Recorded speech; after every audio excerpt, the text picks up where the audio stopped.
Welcome to Patchy and Friends. Hello guys, today I will guide you in creating your own mythological creature. Some known mythological creatures include the dragon, the griffin, and the hippogriff.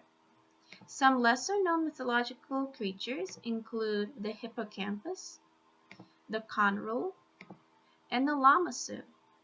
Something that all of these mythological beasts have in common is that they're all made up of various other animals.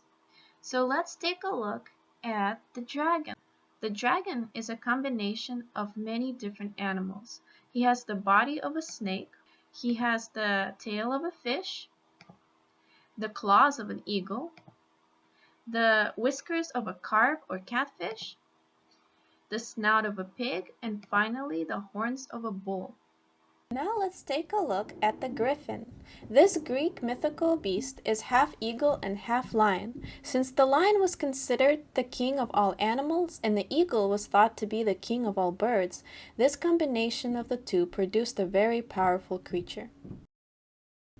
The hippogriff is also half eagle, but it has the body of a horse. Even though there is hippo in the word hippogriff, it does not mean hippopotamus. The Greek word for horse was hippo. In fact, the word hippopotamus translates from Greek into river horse. Speaking of horses and hippo, the next animal we will look at is the hippocampus, who is half horse and half fish. The Greek god of the sea Poseidon was thought to have a chariot drawn by hippocampuses over the sea's surface. Mythological animals were often a combination of very powerful real-life animals, and the Assyrian lamassu from the Mesopotamia region is no exception. Even though he has the word llama in his name, he is no llama. With a bull's body, the wings of an eagle, and either a human or a lion's head, he is a symbol of power. The symbology of the bull's strength was just as important back in Greece, where the ruler of all gods, Zeus's animal form, was also a bull or Taurus. The final mythical creature we will learn about today is the conrul. This giant bird has a dog's head and a peacock body, and is mighty enough to carry off an elephant. Speaking of creatures that resemble a mix of other animals, here we have a real-life creature who may as well be a mythological one. The platypus was absolutely baffling to European travelers when they first encountered it. The platypus is a duck-billed, beaver-tailed, otter-footed mammal, a truly incredible creature. The platypus and the echidna are the only two surviving egg-laying mammals on Earth, and the echidna was actually named after a mythological character who was half snake and half woman, because of the echidna having reptilian tendencies like laying eggs as well as mammal tendencies like feeding its young with milk. So now that we know that many mythological beasts are amalgamations, word of the day means combination of various parts, amalgamations. We can create our own beasts made up of several other animals. I'm going to choose a cat, a fish, and a hummingbird.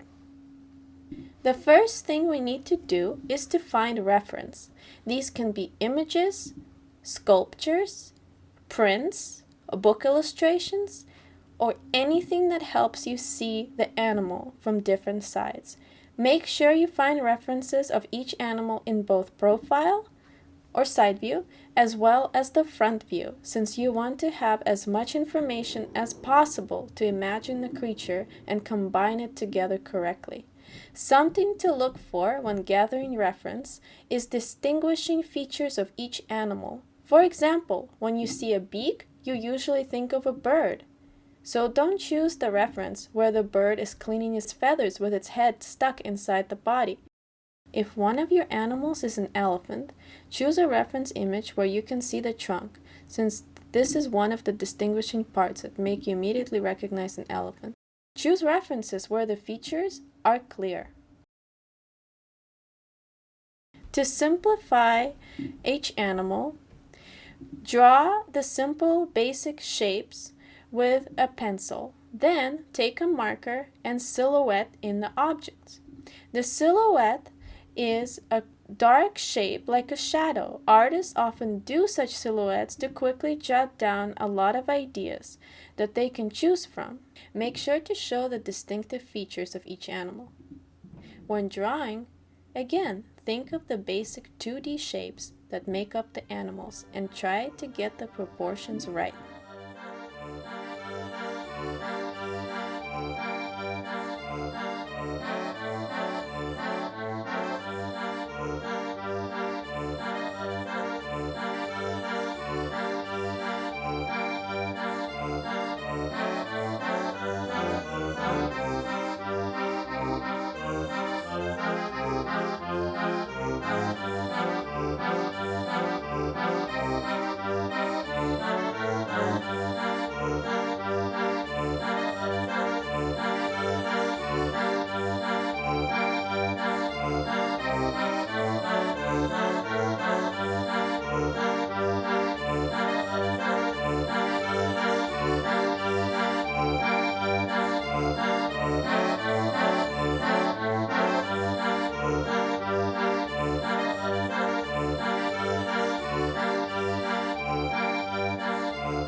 Keep these animals in front of you as you proceed to draw your silhouette combinations. So let's start making some combinations. Hyper-focusing on details during this time can hurt you because you become too committed to a certain look and you don't want to explore more.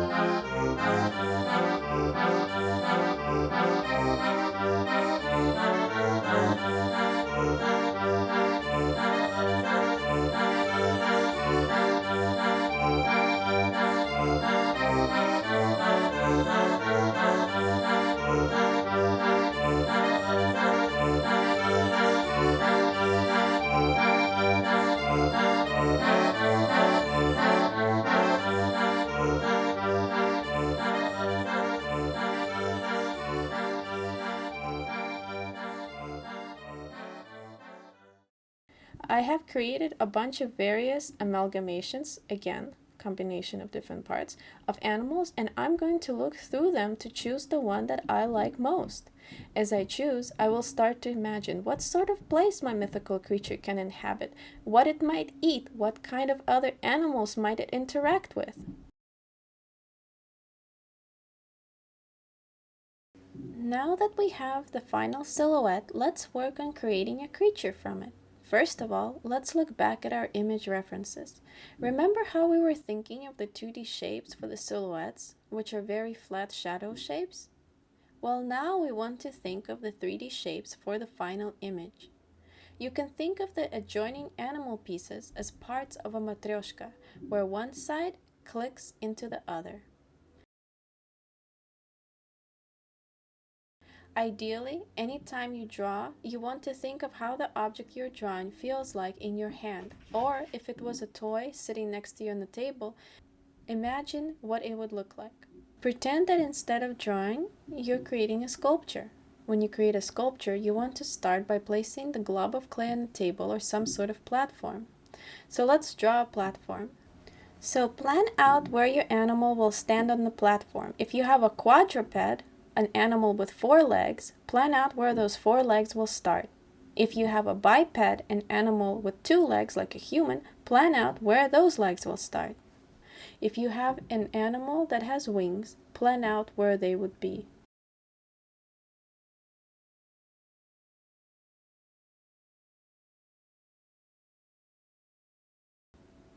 Now let's look at our images and break each creature down into basic shapes. Usually animals can be broken down into cylinders and spheres. If you have trouble drawing cylinders, just practice a bit, and even if you know how to draw cylinders, it never hurts to warm up. So now that we have the basic plan of each of our animals, we can construct or build our final creature. Again, please think of this mythical beast in 3 dimensions, not 2. Never just copy lines. Actually draw through and try to imagine the feel of this animal.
Okay guys, thank you so much for staying and watching, and check out my other videos on this channel.